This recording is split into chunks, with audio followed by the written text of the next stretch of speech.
యదా యదా హి ధర్మస్య గ్లానిర్భవతి భారత అభ్యుత్థానమధర్మస్య తదాత్మానం సృజామ్యహం పరిత్రాణాయ సాధూనాం వినాశాయ చ దుష్కృతాం ధర్మ సంస్థాపనార్థాయ సంభవామి యుగే యుగే.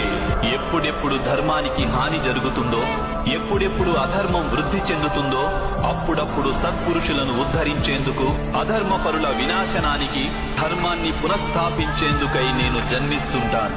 నేనే నాశనం లేని పరమాత్మను. నేనే మత్స్యావతారాన్ని, నేనే వామనావతారాన్ని, నేనే పరశురాముణ్ణి, నేనే రామావతారాన్ని కూడా. నేనే బ్రహ్మ విష్ణు మహేశ్వరులను, నేనే సరస్వతి లక్ష్మి పార్వతిని కూడా. నేను పురుషుడను కాను, స్త్రీని కాను, నపుంసకుడిని కాను. నేను శరీరాన్ని కాను, శరీర అవయవాలను కాను. నేను జ్ఞానాన్ని, సృష్టిని,